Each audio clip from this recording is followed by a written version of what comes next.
Hello students, in this part we are going to learn about the transformer. If we talk about transformer, this you have seen in your near to your houses or in near to your colony or anywhere you have seen this device on the road, right? What is the work of this transformer? From the beginning of this chapter we are talking about alternating current. So in the previous video just now we have discussed about the alternating current, how it is going to be produced with the help of an generator, that is called an AC generator. Now when we have generate something, so obviously we need something to carry it. If you have prepared something you want something someone to consume it, so that is the work of transformer, is to what? To deliver the voltage from one point to the another point. That's why the name given transformer. It means something which is transporting from one end to the another end. So its definition says that it is a device which is used to convert the low alternating voltage at high alternating current or into high alternating voltage at lower current and vice versa. What does it mean? It means that simple way you can say the definition of transformer as that it is a device which is used to increase or decrease the alternating voltage. Means it is a device through which we can transfer that voltage from one source to the another source. Because in our homes we are receiving 220 volt supply, not the current. So this you have to keep it in mind. Sometimes we get confused and we say it is a device which is used to transfer the current. No, it is a device which is used to transfer the voltage from one source to the another source. If we talk about its types, there are two types of transformer. One is a step up transformer and the second one is step down transformer. As the name given, step up obviously means something which we are going to enhance, okay? And what is the step down transformer? In which the something which we are going to reduce, right? So you can say when the applied voltage, okay, when we are going to discuss this step up and step down transfer, when the applied voltage is lesser. Step up में क्या है? जब applied voltage आपका कैसा है? Less है, okay? When the applied voltage is lesser than the output voltage, means we gave the less voltage and we are going to receive the maximum output. And here step down transformer, you can understand the step up like this. Suppose I have given to the load is 220 volt, but I have received from its outside, means input I have given 220 volt, but I have received how much? I have received suppose 500 volt, मतलब मेरा क्या हुआ? voltage बढ़ गया. So that is called an step up transformer. What is step down transformer? Suppose I have given the same voltage 220 volt to its primary. Secondary coil I am going to receive what? I am going to receive suppose 100 volt. It means कितना कम हो गया? 110 volt कम हो गया output में. That is called the step down transformer. Now comes to its principle. It works on the principle of mutual induction. Okay, it has we already know what is mutual induction. Mutual induction is the phenomena in which there are two coils are there and there is no physical contact between the two coils, but because of the change in the flux of one, the other one is get induced, and that principle is which we are using in the transformer. Now if we talk about its construction, so in construction we have an output we have an input source. What is that input source? Basically that input source is something applied voltage, okay? We have a primary winding. Primary circuit means if we have an iron core or any laminated core which we have, in that we have a primary winding which is connected to the input is called the primary winding, and the secondary winding which is connected to the output which we have written here as a load. So this is the small construction about your transformer. Now we are going to discuss that how the transformer is going to work. Now we are going to discuss its theory. Okay, as we have an input circuit, obviously we are going to apply a voltage from it. When the voltage, it means when the current flows through it, and this current is an alternating current. It means the current which have a positive high cycle and the negative half cycle. When the current is changing, it means what will happen here? The field lines are changing.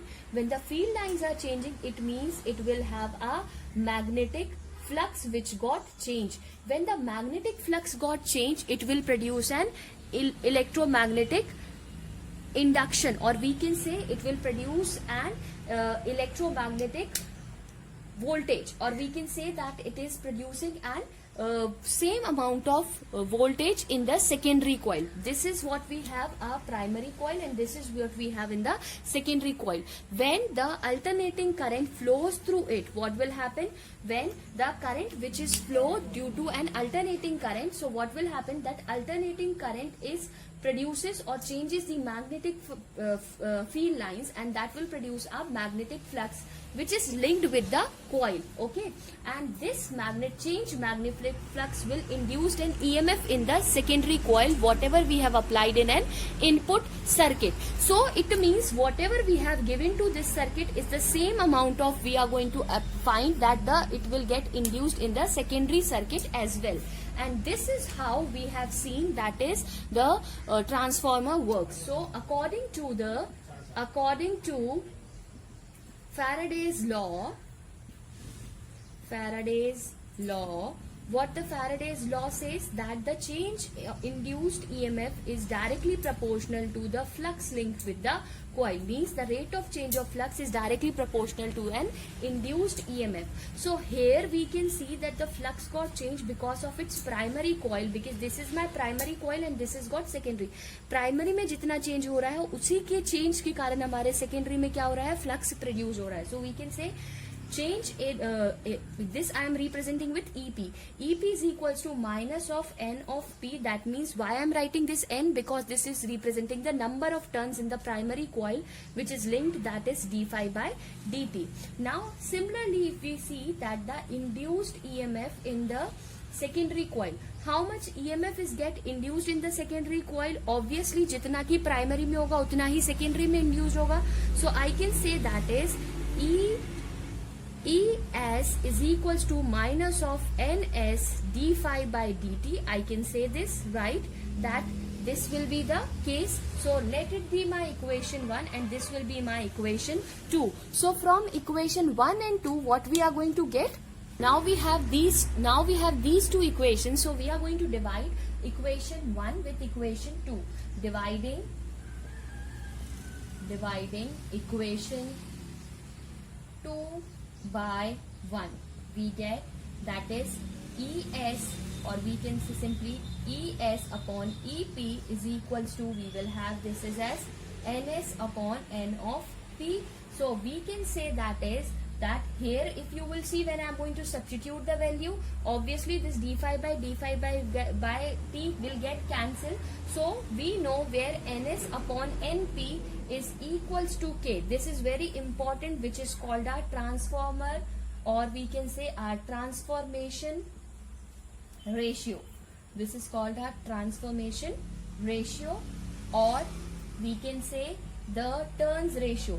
मतलब इसी से हम decide करते हैं कि हमारा जो step up होगा या स्टेप डाउन होगा. That is called your transformation ratio और ट्रांसफॉर्मेशन रेशियो, और we can say simply turns ratio. Okay, now we have this equation as ES अपॉन EP is equals to NS upon NP, which is equals to K. So I can say ES upon EP is equals to K. So now we are going to discuss about its step up and step down transformer. So now we are going to discuss about the step up and step down transformer. If we have the transformation factor lesser than 1, it means that is it will be an step down transformer. What does mean step down transformer? Suppose in the primary we have this much of coil, but in the secondary you will have the less coils. Okay, so because of this, obviously the flux which is linked to this coil will be lesser than this. So we found that is in the primary the number of coils will be greater, and in the secondary the number of coils will be lesser. So we found that the output voltage is lesser than the input voltage, and in this is the condition when the K is less than 1. When the K is greater than 1, this is the condition of step up transformer. What is that step up transformer? It means that when we have a input, or we can say the primary windings are lesser than the output winding. Here I have increased the output winding, means the secondary winding, so I found that is my output voltage will be greater than my input voltage. But above this transformation ratio or the case or this equation is valid only if the flux leakage is least. If the flux leakage is not least, it will be not valid. The second thing, the primary losses are small, means whatever the losses takes place because of the flux or because of the current which flows through the coil, if the losses are maximum, then it cannot give the actual amount of primary to the secondary. Third one is the secondary losses are also need to be very small. And the fourth thing, the current need to be small. If we want a more current, more voltage, then the current has to be small. So this is all assumptions which we have talked about. Now we are going to discuss about an ideal transformer. So now we are going to discuss about the ideal transformer. So the first condition for an ideal transformer is that there will be no energy losses. There will be no energy loss, and the output power need to be an input power. What does it mean? It means जितना हम input दे रहे हैं उतना ही हमको output मिलना चाहिए. That is the condition of your ideal transformer. Let us assume that the current in the primary will be IP and the current in the secondary coil will be IS. So we know that power is equals to what? V into I. So I can say the power in the primary circuit, I can say the power in the primary circuit, PP I am writing it, that will be what? EP into I of P, and the power in the secondary circuit, what it will be? ES into IS, right? Because this is the EP or VI is the same names. But just now we have discussed that the output power need to be an equal input power. So what it is? What it will be? ES need to be equal to EP upon IP. So from this equation we can write it down, ES upon EP, which will be equal to IP upon I of S. So from here we can say that E is inversely proportional to I. We can say that is E is inversely proportional to I. What does it mean? It means that for the same power transfer, what we need? We need to increase the voltage. We need to increase the voltage, and if we increase the voltage, then what will happen? The current will get decrease. Okay, current will get decrease, means more voltage means less current, and less current means more voltage. Or if we have the less voltage, then we will have the more current. So this way we have understood and we have discussed about all the things that is related to your transformer and its application. Now if we will discuss what is the efficiency of your transformer. Now, what is the meaning of efficiency? Means if we are going to discuss about efficiency in examination also, we are going to talk about how efficient the child is. Means obviously whatever you have studied and how much you are going to get, that is your efficiency. Similarly here if we discuss, so what is your efficiency? Output power upon input power. So what is your output power? That is ES upon IS. And what is input power? That is EP upon I of P. So that is the relationship which we have for the efficiency, right? So this is all about the transformer, and this we have seen.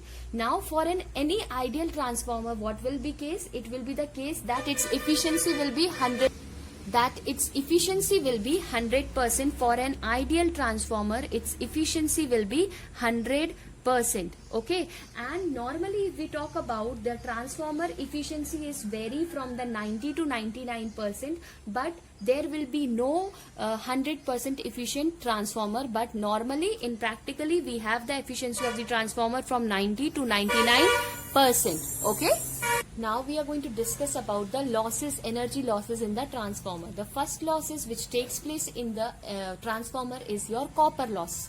What is your copper loss? If we see that the windings of the transformer is generally made up of copper wire. Okay, when it is made up of copper wire, so what will happen, obviously when the current flows through it, it will produce a maximum amount of heat, and when it is dissipated more heat, it means there will be a loss of the power.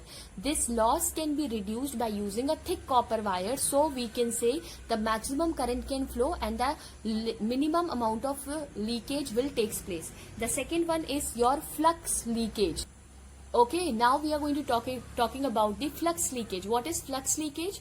Normally it happens that it is not practically possible that what is given to the flux linked with the primary coil is not exactly match with the secondary coil.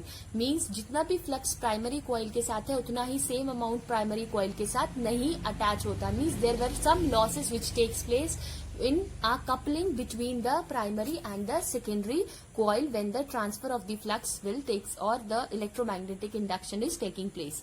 The third one is your iron losses. Okay, iron losses means because of its core it is happening. So first one is eddy current losses. We have already seen that because of this phenomena what will happen, the Lenz law and the Faraday has concluded that what will happen, that there will be a circulating current which will produce, and because of that heating loss will be takes place.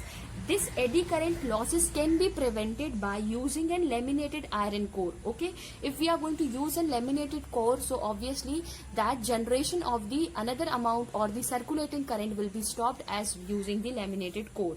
Okay, and if we can also reduce if we are using a broken or a slotted iron core, then too the eddy current losses will be reduced.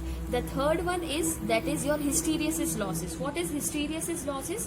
When the current passes through a primary coil of the transformer, what will happen that its iron core of the transformer is first get magnetized and then it get demagnetized. Okay, when this magnetization and demagnetization of the iron core is taking place, so what will happen, this will takes place for one complete cycle, and when it is happening, so we have noticed that there will some energy losses will takes place. Okay, and this can be minimized by using a particular material which have a narrow hysteresis loop. What does it mean? It means that which is substance like a ferromagnetic, so that the hysteresis losses will be minimum. Now the last one is losses due to a vibration of the core. Why it is happening? So sometimes a transformer is creating an humming noise. Okay, आवाज करता है, right? That can be because of the magneto-restriction effect. What we called it? Magneto-restriction effect. Some electrical energy is lost in the form of mechanical energy, and that is used in the core. So now this is all about your transformer and its application and everything we have seen. So I hope it is clear to you. This is the last topic which we have to study in this chapter. So thank you all.